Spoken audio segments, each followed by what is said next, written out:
सबसे पहले तो सबको 15 अगस्त की बहुत बहुत शुभकामनाएं। और आज मैंने किया था डे 25। हालांकि आज इतनी पढ़ाई हो नहीं पाई, लेकिन फिर भी थोड़ा बहुत किया। आज सुप्रीम कोर्ट कंप्लीट कर दिया और एक केक कर दिया। तो डे 25 आज कल तक 135 तक कर दिए थे। तो आज है आर्टिकल 136। आर्टिकल 136 बात करता है special leave to apply by the supreme court. Special leave की बात की गई है। तो स्पेशल लीव होता क्या है? वैसे स्पेशल लीव वो होता है कि सुप्रीम कोर्ट की स्पेशल परमिशन मिलती है। तो किस किस डायरेक्शन में मिलती है सुप्रीम कोर्ट की स्पेशल परमिशन? किसी जजमेंट को लेके, डिक्री, डिटर्मिनेशन, सेंटेंस, ऑर्डर, इन सब के अगेंस्ट स्पेशल लीव दे सकता है। कौन दे सकता है? सुप्रीम कोर्ट दे सकता है। और यह किसी भी कोज और मैटर में हो सकता है जो इंडिया के टेरिटरी में किसी कोर्ट और ट्रिब्यूनल द्वारा दिया गया हो। यह सिविल, क्रिमिनल, टैक्स, ट्रिब्यूनल और अदर मैटर सब पे अप्लाई होता ही है। साथ ही एनी कोर्ट और ट्रिब्यूनल पर भी अप्लाई होता है।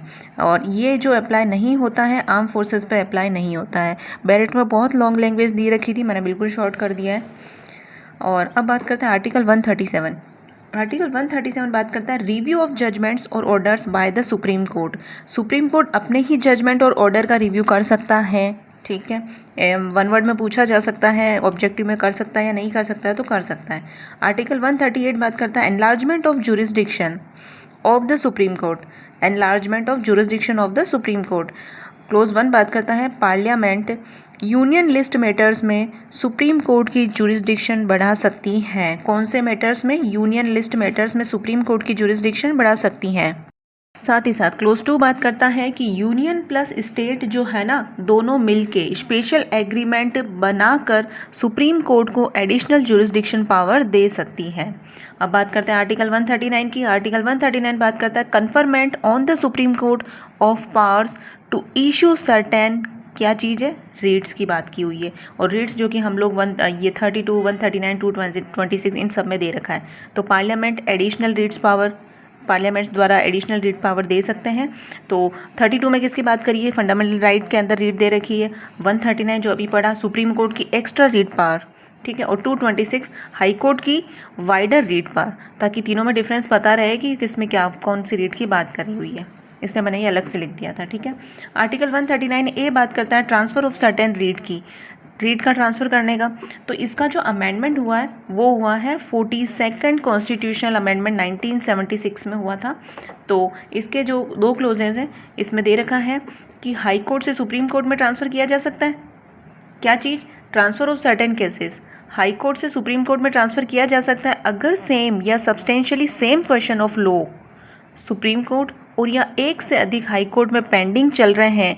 ठीक है, एक से अधिक हाई कोर्ट में पेंडिंग चल रहे हैं तो सुप्रीम कोर्ट को लगता है कि वे question substantial question of general importance है, तो सुप्रीम कोर्ट क्या करेगा? हाई कोर्ट से केस या फिर जितने भी केसेस होंगे ट्रांसफ़र कर सकता है, वो अपने आप अपने पास में मंगवा सकता है। क्लोज 1 में हाई कोर्ट से सुप्रीम कोर्ट की बात की हुई है। क्लोज 2 में बात करिए high court to high court, जैसे एमपी के high court UP high court से या फिर उसी स्टेट के अलग अलग हाई कोर्ट में ट्रांसफ़र कर सकती है। आर्टिकल 140 बात करता है ancillary powers of the supreme court. Supreme court की एंसिलरी पावर की बात करता है कि पार्लियामेंट लॉ बनाएगी, सुप्रीम कोर्ट को सप्लीमेंट्री पावर देगी, मतलब एंसिलरी एक्स्ट्रा पावर देगी। आर्टिकल 141 बात करता है law declared by supreme court to be binding करता है ऑल कोर्ट्स को। सुप्रीम कोर्ट का लॉ जो होगा वो सारे कोर्ट फॉलो करेंगे, इंडिया की टेरिटरी में जितने भी कोर्ट हैं वो सब फॉलो करेंगे उसको, ठीक है। आर्टिकल 142 बात करता है enforcement of decrees and orders of supreme court and orders as to discovery etcetera, मतलब 2 क्लोजेस दे रखे हैं। सुप्रीम कोर्ट कंप्लीट जस्टिस के लिए क्या करेगा? डिक्री या ऑर्डर को पास करेगा जो कि एनफोर्सिएबल होंगे थ्रू आउट इंडिया, पूरे इंडिया में एनफोर्सिएबल होंगे वो डिक्री और ऑर्डर। सेकंड बात करता है कोर्ट की एनफोर्समेंट पावर की, कि हाँ इसकी एनफोर्समेंट पावर ऐसा है कि पूरी इंडिया के अंदर रहेगी, जो भी डिक्री और ऑर्डर होते हैं ना उसकी सबकी। आर्टिकल 143 बात करता है प्रेसिडेंट की power to consult supreme court से। तो इसको हम एक और वर्ड बोलते हैं इसको एडवाइजरी ओपिनियन। एडवाइजरी ओपिनियन के नाम से भी क्वेश्चन पूछा जाता है कि एडवाइजरी ओपिनियन कौन से आर्टिकल को बोला जाता है? तो power of president to consult करेगा सुप्रीम कोर्ट से। क्यों करेगा? फर्स्ट, पब्लिक इंपॉर्टेंस का लॉ या फिर उसके फैक्ट क्वेश्चन होंगे पब्लिक इंपॉर्टेंस के रिगार्डिंग। तो नेक्स्ट सेकंड क्लोज बात करता है ओल्ड ट्रीटी या फिर एग्रीमेंट डिस्प्यूट से रिलेटेड होंगे तो क्या करेगा, कंसल्ट करेगा। आर्टिकल 144 बात करता है civil and judicial authorities to act in aid of the supreme court के एड के लिए, तो उसमें सारी अथॉरिटीज़ करेगी सुप्रीम कोर्ट के एड। और आर्टिकल 144A बात करता है special provision as to disposal of question relating to constitutional validity of laws, जो कि रिपील्ड हो चुका है 43rd अमेंडमेंट 1977 में रिपील्ड हो चुका है। ठीक है। आर्टिकल 145 बात करता है रूल्स ऑफ कोर्ट की। ठीक है, मैंने बहुत ही शॉर्ट करके लिखा है, इंपॉर्टेंट ही लिखा है। इसके अंदर जो क्लोजेस दे रखे हैं ना, इसमें फर्स्ट क्लोज में काफ़ी सारे क्लोजेस सब क्लोज दे रखे हैं। क्लोज 1 बात करता है supreme court time to time rules बना सकती है। ठीक है, और क्यों बनाएगी और कौन कौन से सब्जेक्ट पे बनाएगी वो हमने यहाँ पे दे रखे हैं A से लेकर J तक। तो सबसे पहला है person practising before the court, जो एडवोकेट्स प्रैक्टिस करते हैं सुप्रीम कोर्ट में उनके लिए रूल बनाएगी। B procedure for hearing appeals, इनकी मैंने एक ट्रिक भी बनाई है यहाँ पे जो मैं आपको लास्ट में बताऊँगी कि प्रोसीजर फॉर हियरिंग अपील की क्या प्रोसीजर रहेगी। सी बात करता है प्रोसीडिंग अंडर आर्टिकल 132 क्लोज 1, ये पार्ट 3 में फॉल करता है जो कि कॉन्स्टिट्यूशन क्वेश्चन से रिलेटेड अपील्स होगी उसके अंदर आएगा। और डबल सी बात करता है प्रोसीडिंग्स अंडर आर्टिकल 139A के अंदर। 139A किसकी बात करता है, ट्रांसफर से रिलेटेड बात करता है प्रोसेस की। ठीक है, केसेस के ट्रांसफर के। डी बात करता है entertainment of appeals under article 134A clause C, entertainment की बात कर रहा है। ई बात करता है सुप्रीम कोर्ट के जजमेंट और ऑर्डर को रिव्यू करने की condition. F matter relating to किससे, कोस्ट से रिलेटेड। जी बेल से, बेल ग्रांट करना। एच बात करता है कि प्रोसीडिंग्स की स्टे ऑफ प्रोसीडिंग्स। और आई बात करता है समरी डिटर्मिनेशन, फ्रीवोलियस हो गए, वेक्शियस हो गए तो उनसे रिलेटेड है। और जे बात करता है इंक्वायरी अंडर आर्टिकल 317 क्लोज 1। तो मैंने इसकी एक बहुत अच्छी सी ट्रिक बनाई है जो बार बार पढ़ने पे याद हो जाएगी, 1-2 बार पढ़ने पे याद हो जाएगी। मुझे भी ऐसे ही हुआ था कि एडवोकेट की अपील में, ये साथ के साथ ही अपन ये क्लोजेस के साथ में करते हैं कि एडवोकेट की अपील में कॉन्स्टिट्यूशन का, एडवोकेट की अपील में A for advocate presiding advocate हो गए। एडवोकेट की अपील में सेकंड में क्या कर रहा है, अपील कर रहा है। एडवोकेट की अपील में कॉन्स्टिट्यूशन का 139A केस आया। ठीक है, कॉन्स्टिट्यूशन में ये आ गया, सी क्लोज आ गया। कॉन्स्टिट्यूशन एडवोकेट की अपील में कॉन्स्टिट्यूशन का 139A केस आया, ये 139A केस आया। ठीक है, फिर क्या हुआ, 134 की अपील में रिव्यू हुआ, ये रहा 134 की अपील में क्या हुआ, रिव्यू हुआ, जो कि ई में फॉल करता है। उसके बाद में फीस या कोस्ट लगी, एफ में दे रखा है। फिर बेल मिली और फिर प्रोसीडिंग्स स्टे हुई और समरी खत्म हुई, समरी थी फ्रीवोलियस वेक्शियस हुई तो ख़त्म हो गई।